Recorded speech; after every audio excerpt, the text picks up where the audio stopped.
युग के आदि में बस यही स्थिति थी कि जब चौथा काल प्रारंभ हुआ, भोग भूमि के बाद कर्म भूमि का प्रादुर्भाव हुआ, तब दुखमा सुखमा काल बना। उस दुखमा सुखमा काल में सारी जनता तनाव में आ गई, क्योंकि कल्प वृक्षों की व्यवस्था खत्म हो गई। उस समय के लोग आजीविका से अपरिचित थे। उनके पास कोई आजीविका नहीं थी। काल का नाम ही था दुखमा सुखमा। पहले दुख उठाओ,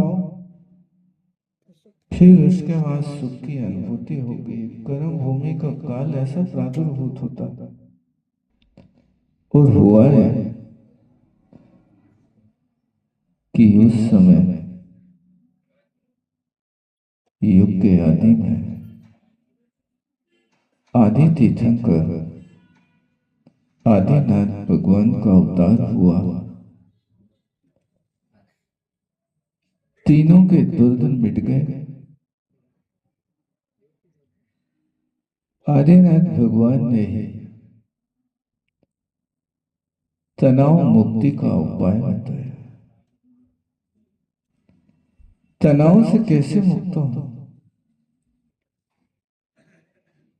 उस समय तो दुखमा सुखमा काल था, लेकिन इस पंचम काल में उस दुखमा सुखमा में से तो सुखमा खत्म हो गया, एक दुखमा अकेला बचा। इस दुखमा काल में हम कैसे सुखी हों? क्योंकि भौतिकता की चकाचौंध में दुनिया की दौड़ बड़ी विचित्र हो रही है। लड़के बिसन में, लड़कियां फैशन में और माता पिता टेंशन में जिंदगी जी रहे हैं। हर घर की स्थिति है। ऐसी परिस्थिति में हम टेंशन मुक्त तब हो सकते हैं जब आपकी संतान व्यसन और फैशन से मुक्त हो। यदि व्यसन हमारे यहां बढ़ेंगे, हमारे परिवार में बढ़ेंगे, तो ध्यान रखना, जितने व्यसन जहान में सभी विनाश क्या।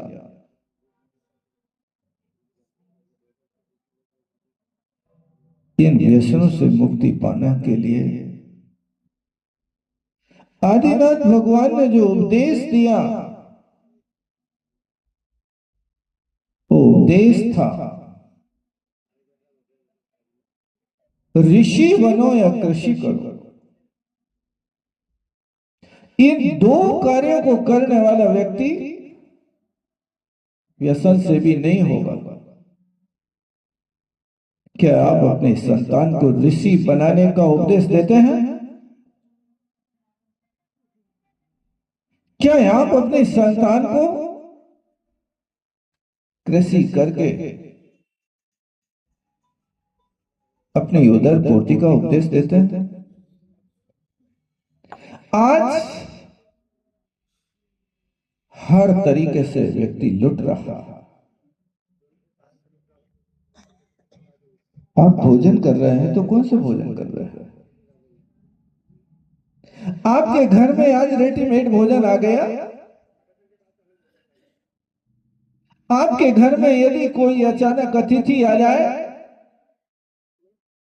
तो उस अतिथि के लिए एक गिलास पानी नहीं मिलेगा, क्योंकि आपके घर से शुद्धि खत्म हो चुकी है। कोई त्यागी व्यक्ति आपके नगर में मोहल्ला में आते हैं तो आपको पता करना पड़ता है कि घर में गांव में कौन शुद्धि का भोजन करता है। ये स्थिति रहेगी तो भगवान के शासन को आप कैसे चला पाएंगे?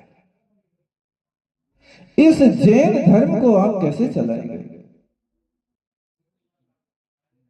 क्या कहें, नए नए मंदिर बनवाता और रख दे पुजारी, धर्म कर्म से छुट्टी हो गई, कौन करे रखवाली?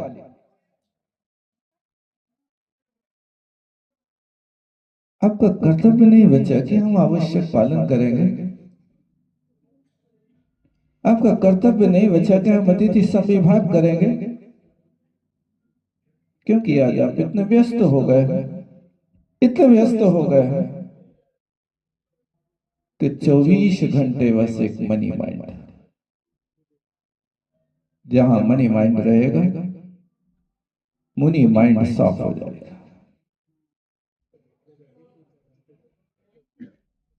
आप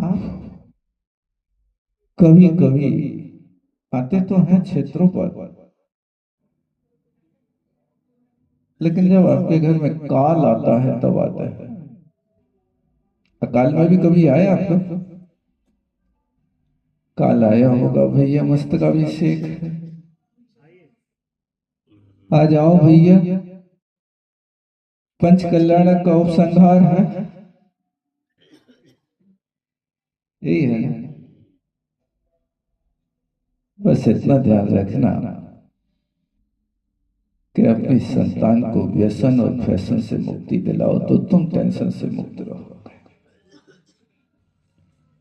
अन्यथा आपका टेंशन मिलेगा मिटेगा नहीं, और आपकी संतान आपकी आज्ञा से बाहर रहेगी।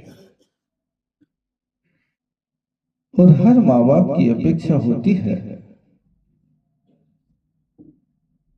कि मेरी संतान मेरे बुढ़ापे की बैसाखी बने, मेरी संतान बुढ़ापे की लाठी बने। लेकिन करे क्या? आपने एक इस प्रकार का मन बना लिया कि मुझे संस्कार देने की जरूरत नहीं है, मुझे तो दुनिया का सबसे अमीर व्यक्ति बनना है, मुझे तो धन कमाना है। भैया मैं आपसे पूछता हूं, यदि धन कमा करके भी रख लोगे तो ध्यान रखना, धन से आप शिक्षक खरीद सकते हो, बुद्धि नहीं खरीद सकते। धन से आप सुविधाएं खरीद सकते हो, धन से शांति नहीं खरीद सकते। धन से आप दर्पण खरीद सकते हो, दृष्टि नहीं खरीद सकते।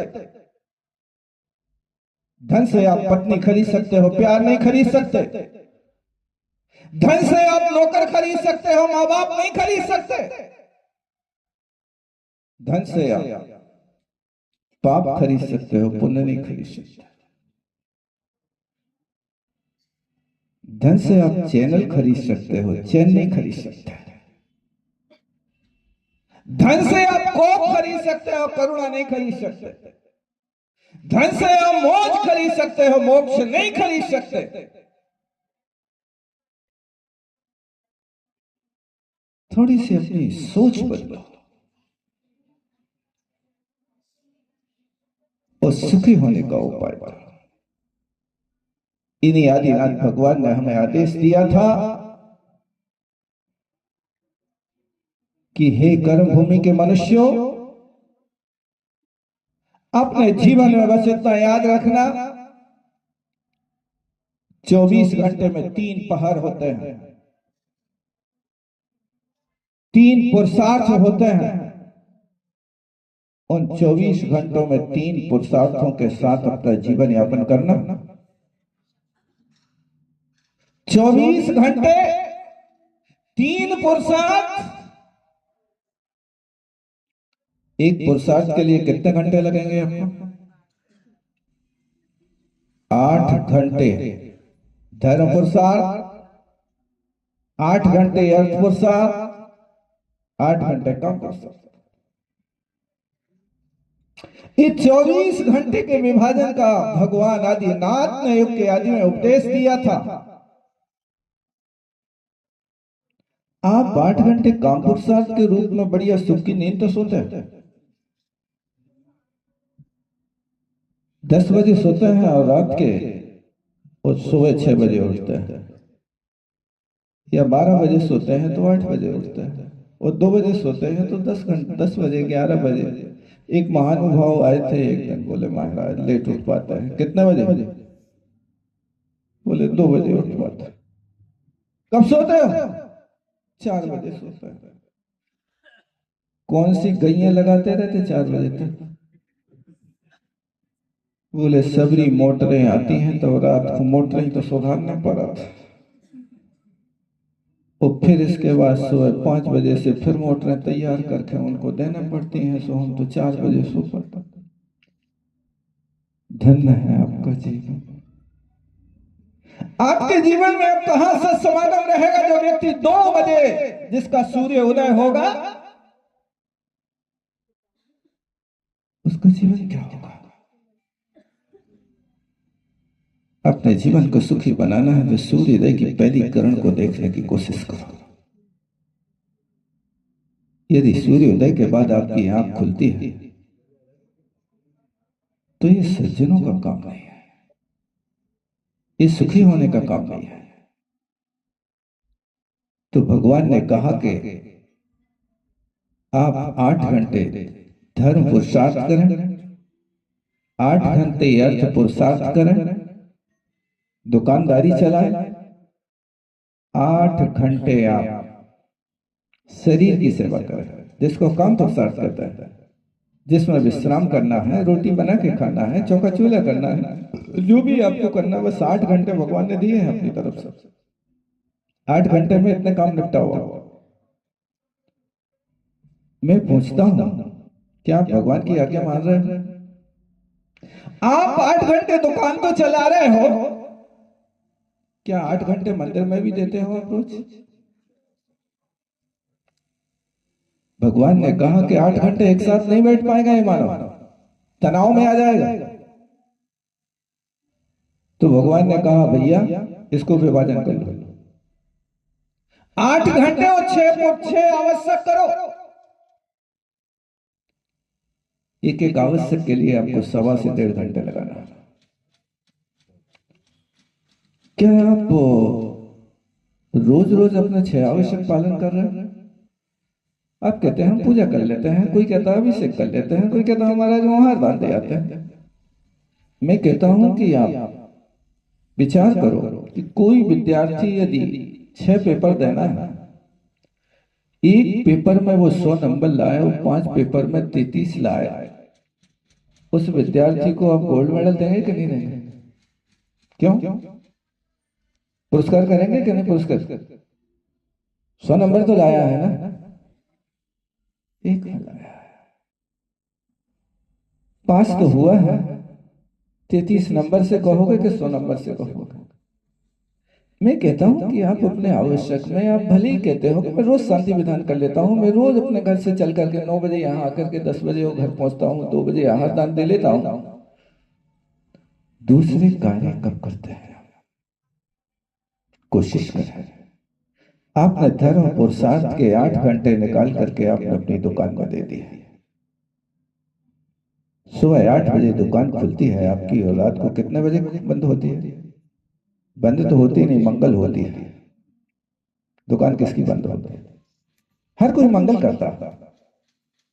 यानी भी 8 पुरुषार्थ आपने धर्म पुरुषार्थ के निकाल करके आपने अपनी दुकान में दे दिए, लेकिन आपने दुकान में दिए तो 16 घंटे आपने द्रव्य का अर्जन कर लिया। 16 घंटे द्रव्य अर्जन करके आपने यहाँ तो इसको तो सुखी बना लिया, लेकिन वो 16 घंटा कमाई करके सुखी तो तब हो पाओगे कि जब तुम्हारे द्रव्य को कोई चोर चुराने ले जाए, राजा छापाने डाल देवे, भैया बटाने लेवे, क्योंकि धन के साथ तो दे दशा होती है, या तो धन है तुम्हारे पास तो या तो भैया बटाएगा, या राजा टैक्स लगा देगा, अथवा और होगा तो कहीं से दरवाजे मिल जाए तो कोई चोर मोर आ जाए।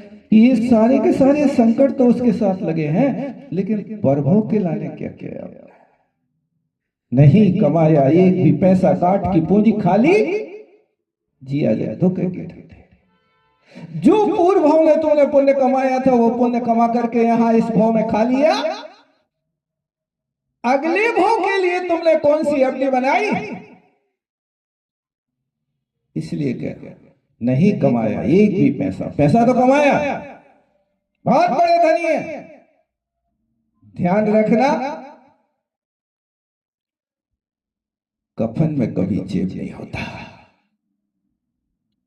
पैसा तो होगा लेकिन कफन में जेब नहीं होगा। और आज तक किसी भी व्यक्ति ने अपने शव के ढकने के लिए कोई कफन खरीद के नहीं रखा। आज तक कोई भी कैसा बहादुर व्यक्ति हो, कितना भी धनी व्यक्ति हो, अपने पैरों से चल करके आज तक कोई शमशान घाट नहीं गया है। वो कहता है व्यक्ति कि मैंने जीवन भर तो गुनाह करे हैं, लेकिन जीवन के अंत में एक और गुनाह करूंगा, लोग पैदल चलेंगे मैं उनके कंधों पर चलूंगा, ये भी गुनाह करके जाएगा। कोशिश करना है। भगवान ने जो कहा, आदि और अंत भगवान के उपदेश को स्मरण रखना। आदिनाथ भगवान ने कहा था कि कृषि करो या ऋषि बनो, और अंतिम भगवान ने कहा था जियो और जीने दो। आज अंतिम भगवान के उपदेश की खिल्लियां उड़ाई जा रही हैं, जियो और जीने दो के स्थान पर पियो और पीने दो डकार के। क्या है महावीर के उपासक? समय तो बहुत हो रहा है और बातें बहुत सारी कहना थी आप लोगों से। सामयिक का समय है, चर्या का भी समय है, और असमय की वर्षा अच्छी लगती नहीं है, और आप लोग वैसे ही आए होंगे बिना नाश्ता के। बोलिए तो, लेकिन ध्यान रखना, बच्चा को ज्यादा दूध पिला दो तो वो उगल देता है, वक्ता को भी ज्यादा पिलाओगे तो घबरा जाएगा। बस मैं तो आप लोगों से ही अपेक्षा करता हूं, संतान को अपनी संस्कारवान करना, व्यसन मुक्त बच्चों को बनाना, फैशन मुक्त अपनी बेटियों को बनाना, तो तुम बड़े सुखी रह पाओगे। अन्यथा कितना टेंशन पालोगे, जिंदगी भर रोते रहोगे कि हमने जिसके लिए किया, वो माँ जो अपेक्षा रखती है कि जो माँ बचपन में अपने प्यारे बेटे को 5 मिनट के लिए भी अकेला नहीं छोड़ती है, वही बेटा 55 की उम्र में छोड़ के विदेश में बसता है। पता है कि नहीं? किस लिए? आपने अपने बेटे को विदेश तो बसा दिया, लेकिन कभी पूछा बेटा मंदिर मिलता कि नहीं? विदेश में तुम्हारे लिए कभी साधु का दर्शन मिलेगा कि नहीं? हमारे घर में तो टीवी लगी है, हम तो यहीं से देखते हैं। ध्यान रखना, टीवी के प्रवचन सुनने वालों को कभी देश न लब्धि नहीं होती है। देश न लब्धि तो वहां होती है जब भगवान आदिनाथ का जीव, टीवी नहीं, अवधि ज्ञान की टीवी तो थी, लेकिन उत्तम भोग भूमि में जहां पड़े थे वहां उनके स्वयं बुद्ध मंत्री ने जाकर के धर्मोपदेश देकर के उनको सम्यक दर्शन प्राप्त कराया था। साक्षात गुरु के सामने बैठ करके देश न लब्धि होती है, टीवी के सामने बैठने वालों को सम्यक दर्शन की योग्यता नहीं हो सकती। आगम ने कहा, हम तो घर में पड़े रहते हो, टीवी देखते रहते, महाराज अभिषेक भी वहीं से देख ले। भैया मैं पूछता हूँ कि आप यहाँ आकर के महाराज के सामने बड़े विनय से बैठे, हाथ जोड़े बैठे, पालथी मार के बैठे, प्रवचन चालू हुआ तो काय उत्सर करके बैठे। अब बताओ, तुम अपनी टीवी प्रवचन सुनने के लिए खोलते हो, एक आध काय उत्सर करते हो कि हे ओंकारम बिंदु संयुक्तम, हे देवी देवता परंपरा गुरु परंपरा बोलते हो? जब बोलते नहीं, काय सर करते नहीं, उस सोफा पे बैठ के आप पालथी मार के बैठते के पांव लटका के, लेटे लेटे सुनते के बैठ के, सम्यक दर्शन हो जाए। विचार करना, समय पर आपको और भी बातें बताएंगे, क्या करें, बताना तो बहुत है लेकिन समय अल्प है, क्योंकि मानव जीवन में समय, समझ और शक्ति एक साथ तीन नहीं जुटा पाता है। अब यदि हम तुम्हें समझदारी की बातें सुनाए तो वही रोटी ठंडी पड़ जाए, नहीं पड़ जाए। इसलिए यहीं विराम लेता हूँ। बोलो आचार्य गुरु विद्यासागर जी महामुनि, जय वाणी के ज्ञान से।